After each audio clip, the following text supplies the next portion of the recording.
और गिरजा मैया की, भगवती मैया की, तो भगवती ने आशीर्वाद दिया, सुनिश्य सत्य आशीष तुम्हारी, पूजहि मन सुनिश्य सत्य आशीष हमारी, पूजहि मन कामना तुम्हारी। सुनिश्य सत्य आशीष हमारी, सुनिश्य सत्य आशीष हमारी, पूजहि मन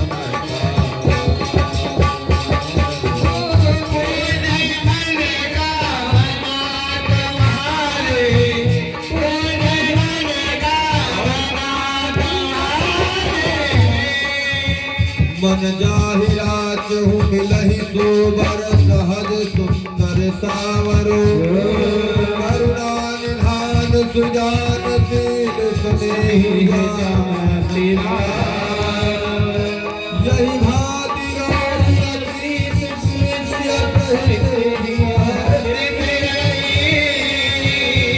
तुलसी हरानी पुनि पुनि पुनि पुनि मन और भगवान माँ भगवती ने प्रसन्नों का त्योहार में जो हाथों में पुष्प है, जो उनके हाथ में है, वो गिर करके रुक्मिणी जी की गोद में गिर गया, आंचल में गिर गया। इधर पंडित जी जब लौट करके आए तो कहते हैं संदेशा कैसा होता है, चेहरा बताता है। पंडित जी आए तो देखिए उनका चेहरा खिला हुआ था, समझ गए काम बन गया। और भगवान ने इधर शिशुपाल ने लगा दिया था, रुक्मिणी जी पूजा करने गई थी कि कोई देखो कोई अनहोनी ना हो जाए, अपने सैनिकों को लगा दिया था कि कोई आए ना, कोई किसी प्रकार की दिक्कत न हो, तो सैनिकों को लगा देते। भगवान ने अपने रथ को रोका, और रथ को रोका, तब रथ को रोका,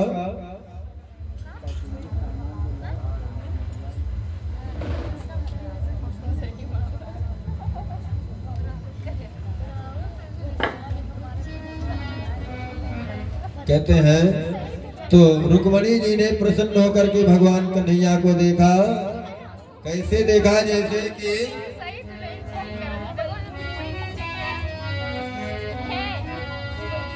रुक्मिणी मैया जो है कन्हैया को देख रहे हैं, और कन्हैया देख रही है रुक्मिणी मैया को।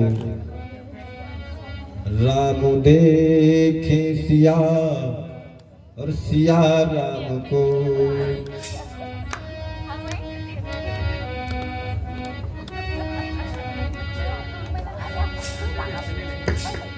राम देखे सिया और सिया राम को, चार अखियां लड़ी थी, लड़ी रह गई, राम देखे सिया सिया राम को।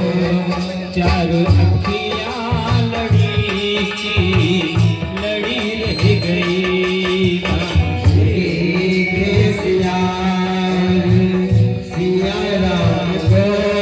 चारों लड़ी रह गई,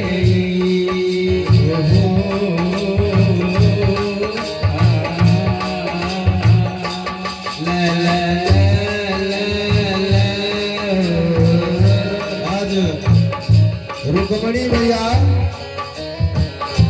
रुक्मिणी मैया कन्हैया जी को देख रहे, कृष्ण को देख रहे, और कृष्ण ने रुक्मिणी को देखा। परंतु बीच में जो सैनिक लगे थे, सैनिकों को अब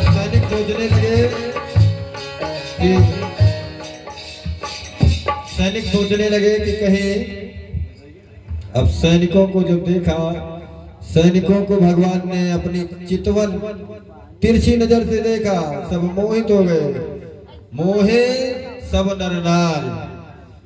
तो कहने लगे कि भगवान ने जब देखा, भगवान की आंखों में तो मोह है, जादू भरी तेरी आँखियाँ किधर गई, जादू भरी तेरी आँखियाँ किधर गई, जादू भरी तेरी आँखियाँ आँख भरी जादू भरी तेरी आँखियाँ किधर गई, जादू भरी तेरी आँखियाँ किधर गई, नैनों की कटारी वाली वारी कोई नहीं, नैनों की कटारी वाली वारी कोई नहीं, जादू भरी तेरी जादू भरी तेरी आँखियाँ धरी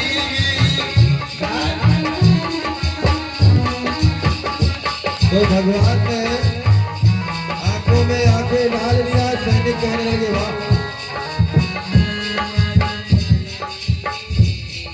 आंखों में आंखें डाल के देखा तो सैनिक कहने लगे वाह, क्या चाल है, क्या हाल है, क्या पटका है, क्या गाल है। मगन हो गए भगवान के उस सुंदर स्वरूप को देखकर, और भगवान ने रुक्मणी के हाथ को ऐसे पकड़ा और ऐसे उठाया, गोद में उठा करके अपने रथ में बिठाया और लेकर के रप्पू चक्कर हो गए। घोड़ा कटपट कटपट हवा से बातें करने लगा। घोड़ा जो रथ है टक टक टक टक चला जा रहा है।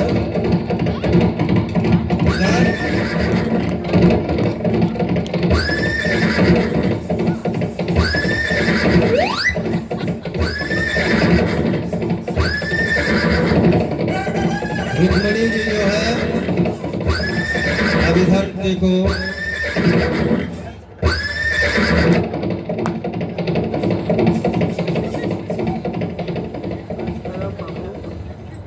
कहते हैं कि इधर शिशुपाल ने सुना कि उसकी होने वाली पत्नी का अपहरण हो गया, हरण हो गया, तो छटपटा गया, अपने सैनिकों को भेजा, स्वयं युद्ध करने के लिए गया। और रुक्मी ने भी कहा कुंडनम न प्रवेश्यामि, मैं कुंडन नगर में कुंडनपुर में नहीं आऊंगा जब तक उसको मार नहीं दूंगा। अब दोनों में आपस में युद्ध होने के लिए संभावना हो गई। बलदाऊ भैया आए और बलदाऊ भैया आए, दोनों में युद्ध हुआ। कन्हैया का हुआ, कन्हैया को डांटे फटकारे, देखो भाई अभी अभी नए नए रिश्तेदार बने हैं और तुम कोई रिश्तेदारों के साथ ऐसा करेगा है? और उनको भी समझाए, देखो भाई गलती तुम्हारी भी है, तुमको ऐसा नहीं करना चाहिए। बड़े होने के फर्ज से दोनों को निपटवा दिया। भगवान ने अपने द्वारिका में ला करके रुक्मणी को रखा। अब वहां तो विवाह हुआ नहीं, आज यहाँ अब पूरी द्वारिका सज गई, ऐसे सज गई जैसे दुल्हन सजती है। और सारी सखियां रुक्मणी जी को सजाने लगी। रुक्मणी जी भी कहती हैं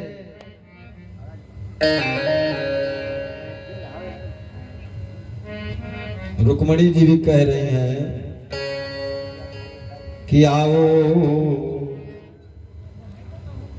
क्या कह रही हैं, ऐसे बर को क्या बरू,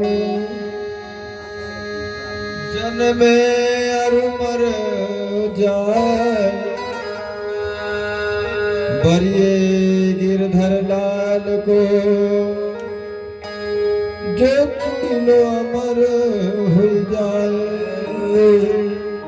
आज जो है सखियां कह रही हैं, कहती हैं कि हे सखियों आओ मुझे सजाओ, सजाई जा रही हैं। आज विवाह होगा भगवान कृष्ण कन्हैया का बड़े सुंदर ढंग से। और रुक्मणी जी कहती हैं आओ मेरी सखियों मुझे मेहंदी लगा दो, आओ मेरी सखियों मुझे मेहंदी लगा दो, मेहंदी लगा के मुझे सुंदर सजा दो, मेरी सखियों मुझे मेहंदी लगा दो,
मुझे श्याम सुंदर की दुल्हन बना दो। आओ मेहंदी लगा दो, मुझे श्याम सुंदर की दुल्हन बना दो।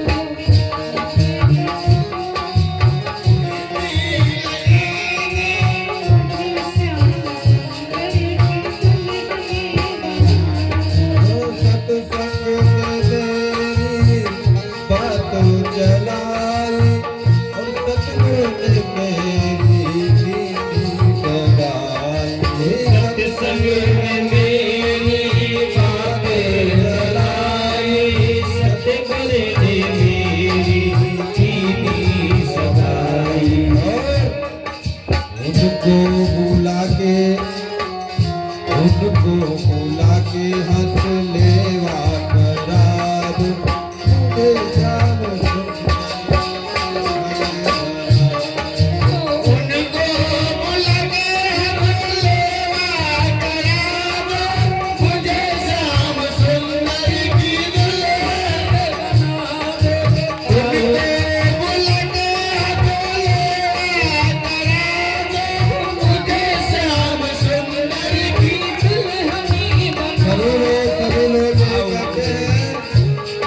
हैं और रुक्मणी और कृष्ण जी का मंगलमय विवाह हुआ। ब्राह्मणों ने वेदोच्चार किया, मंत्रोच्चार किया, मंत्र पढ़ा। स्वस्ति न इंद्र वृद्धद्रवाः स्वस्ति नः भोगा विश्ववेदाः स्वस्ति नस्तारक्षो अरिष्टनेमिः स्वस्ति नो बृहस्पतिर्दधातु।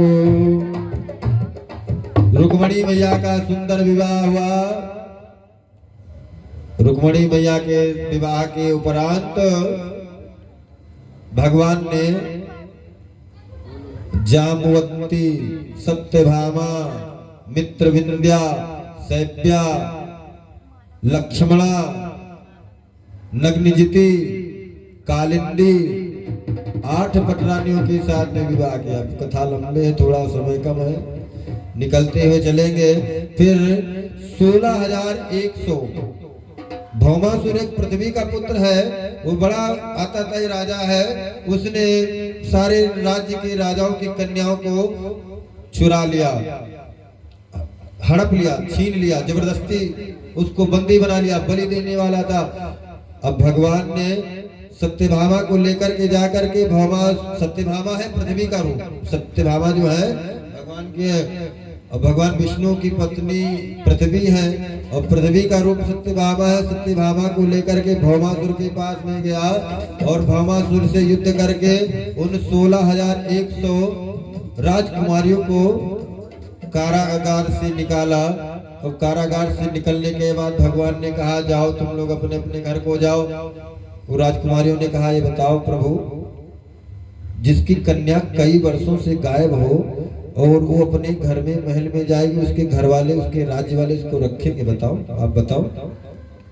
तो क्या मतलब क्या, अब हम आपके साथ में रहेंगे। साथ में लेकर के भगवान ने 16,100 रानियों के साथ में विवाह किया। बोलो कृष्णचंद्र भगवान की जय हो। भगवान ने 16,108 महारानियों के साथ में विवाह किया। अब इनकी गृहस्थी को देखने नारद जी आते हैं। नारद जी ने सारे गृहस्थी को देखा और सारी गृहस्थी का निरीक्षण किया। एक दिन की बात है, एक इनके मित्र रहते हैं, उनका नाम है सुदामा जी।